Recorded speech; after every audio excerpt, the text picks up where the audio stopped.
صراط مستقیم پر گامزن ہونے کے لیے جن انعام یافتہ لوگوں کا ذکر اللہ تبارک و تعالی نے قرآن کریم میں فرمایا ہے، ہمیں ان کی راہ پر چلنا ہوگا۔ وہ لوگ کون ہیں؟ یہاں صرف یہ فرمایا کہ صراط الذین انعمت علیہم، ان لوگوں کا راستہ جن پر اللہ تبارک و تعالی کا انعام ہوا۔ اور یہ کون لوگ ہیں؟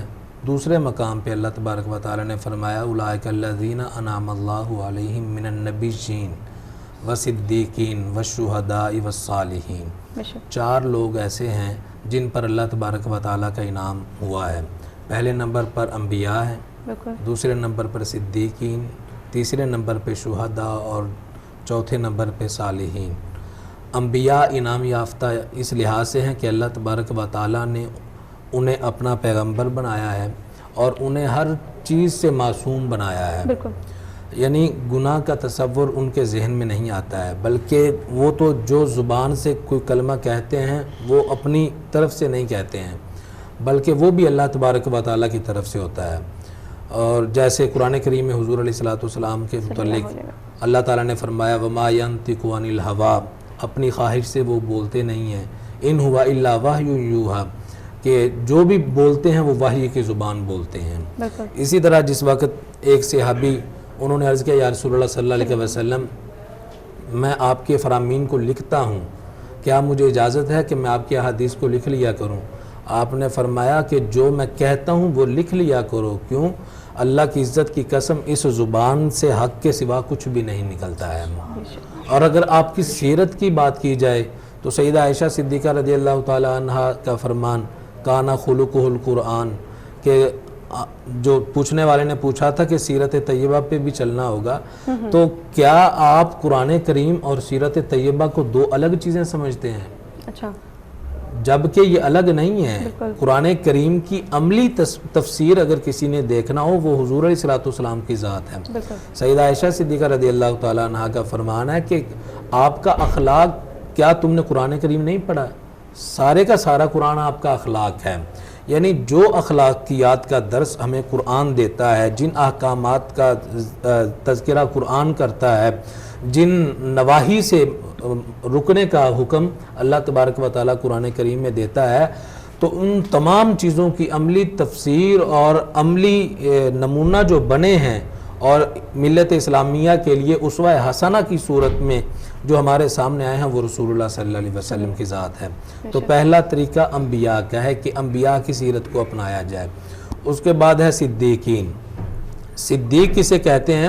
صدیق ہر وہ شخص جو حضور علیہ السلام اور اپنے انبیاء کے افعال میں ان کے اس قدر کمال حاصل کر جائے ان کی مشاہبت میں کہ گویا کہ نبی اور صدیق میں صرف 1 درجے کا فرق رہ جائے۔ شاہ ولی اللہ محدث دہلوی رحمۃ اللہ تعالی علیہ آپ فرماتے ہیں کہ نبی اور صدیق میں فرق یہ ہوتا ہے کہ ایک نبی کو آپ کسی آئینے کے سامنے کھڑا کر دیں تو جب آپ آئینے کے سامنے کھڑا کریں گے تو ظاہر سی بات ہے کہ انہی کا عکس ہوگا۔ جو خارج میں موجود ہے یعنی جو حقیقت میں موجود ہے وہ تو نبی ہوگا، لیکن آئینے میں جو عکس نظر آ رہا ہوگا وہ صدیق ہوگا۔ یعنی اس قدر مشابہت اور اس قدر کمال ہے کہ چال ڈھال کردار گفتار میں وہ انبیاء کے مشابہ ہوتا ہے، جس طرح سیدنا صدیق اکبر رضی اللہ تعالیٰ عنہ ہیں۔ اور یہ بات بھی ذہن نشین ہونی چاہیے کہ صرف صدیق اکیلے سیدنا صدیق اکبر نہیں ہے، بلکہ حضور علیہ السلام کا ہر صحابی صدیق ہے۔ یہ چونکہ درجہ کمال تک پہنچ گئے تھے اس لیے ان کو صدیق اکبر کہا جاتا ہے۔ تو صدیق دوسرا ایک وہ طبقہ ہے جن کی سیرت کو اپنا کے ہم صراط مستقیم پہ گامزن ہو سکتے ہیں۔ تیسرے نمبر پر ہے شہداء۔ شہداء کون لوگ ہیں؟ ہیا لتکون کلمۃ اللہ العلیٰ۔ حضور علیہ السلام سے پوچھا گیا کہ یا رسول اللہ صلی اللہ علیہ وسلم کیا ہر لڑائی کرنے والا شہید ہے؟ تو کچھ لوگ عصبیت کے لحاظ سے لڑتے ہیں، کچھ اپنی قوم کے لحاظ سے، اور کوئی کسی لحاظ سے لڑتا ہے۔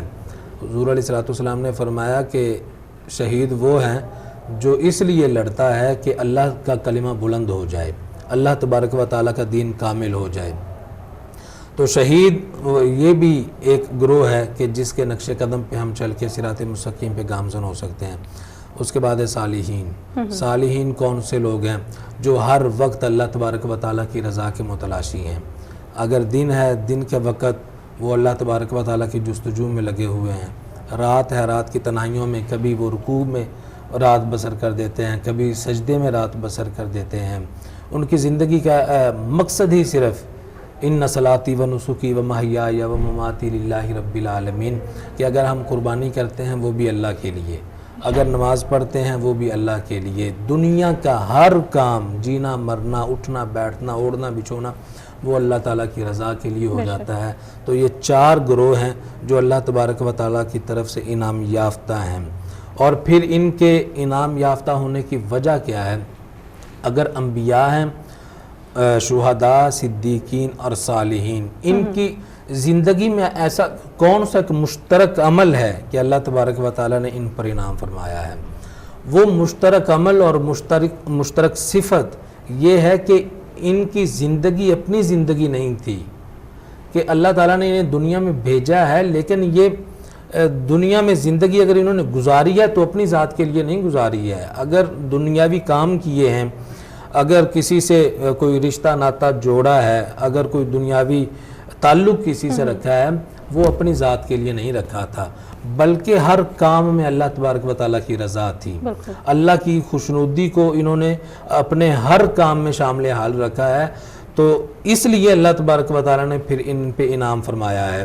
تو جہاں ہمیں یہ سبق ملتا ہے کہ یہ 4 لوگ انعام یافتہ ہیں اور ان کے نقش قدم پہ چل کے ہم صراط مستقیم پہ چل سکتے ہیں، وہاں ہمیں یہ بات بھی ملتی ہے کہ صراط مستقیم پر چلنے کے لیے سب سے بنیادی شرط یہ ہے کہ آپ کے اندر اخلاص ہونا چاہیے، للہیت ہونی چاہیے، اللہ تبارک و تعالیٰ کی رضا ہونی چاہیے۔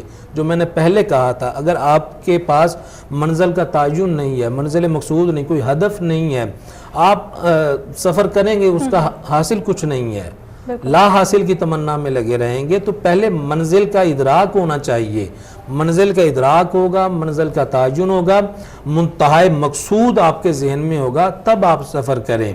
اور وہ منزل مقصود کیا ہے؟ اللہ تبارک و تعالیٰ کی رضا، اللہ تعالیٰ کی خوشنودی۔ پھر ایک صراط مستقیم پر گامزن ہونے کا ایک یہ بھی مرحلہ آتا ہے کہ انسان اللہ تبارک و تعالیٰ سے دعا فرمائے، جیسے سورہ فاتحہ میں اہدنا الصراط المستقیم، باری تعالیٰ ہمیں صراط مستقیم دکھا۔ تو صراط مستقیم دکھانا یا یہ جو ہدایت ہے، ہدایت 2 طرح سے ہوتی ہے۔ ایک ہدایت کے 2 معنی ہیں، اراءۃ الطریق، ایصال الی المطلوب۔ اراءۃ الطریق کیا ہے؟ اگر آپ سے کوئی آدمی کہتا ہے کہ میں فلان جگہ پہ جانا چاہتا ہوں، آپ یہیں بیٹھے بیٹھے اشارہ کر دیتے ہیں، اس کو سمجھا دیتے ہیں کہ وہاں جا کے دائیں مڑنا، پھر بائیں، اور اب تو اپنی منزل پہ پہنچ جاؤ گے۔ اسے کہتے ہیں اراءۃ کی طریق، یعنی رستہ دکھلانا۔ ایک ہوتا ہے ایصال الی المطلوب، اگر آپ سے کسی نے رستہ پوچھا ہے، آپ کہیں ٹھیک ہے میں آپ کے ساتھ چلتا ہوں، میں آپ کی منزل تک پہنچا دیتا ہوں۔ تو ہدایت کے یہ دوسرے 2 پہلو ہوتے ہیں۔ جب بھی اللہ تبارک و تعالیٰ سے انسان صراط مستقیم پہ گامزن ہونے کے لیے دعا کرے، ان دونوں معنی کو اپنے ذہن میں رکھنا چاہیے کہ باری تعالیٰ صراط مستقیم پہ ہمیں تو گامزن فرما، کیوں؟ تو جس وقت ہماری ہدایت کرے گا اس وقت تو ہمیں رستے پہ گامزن کر دے گا، ہمیں رستے پہ چلا دے گا۔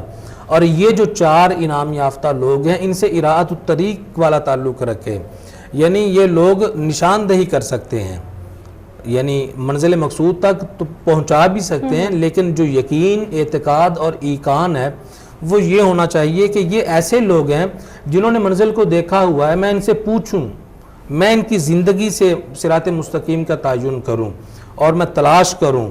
جب آپ ان لوگوں کی زندگیوں سے آپ صراط مستقیم تلاش کریں گے، ان سے رہنمائی لینے کی کوشش کریں گے، تو یہ آپ کو رستہ دکھائیں گے کہ یہ رستہ صراط مستقیم ہے اور باقی جتنے رستے ہیں وہ صراط مستقیم نہیں ہیں۔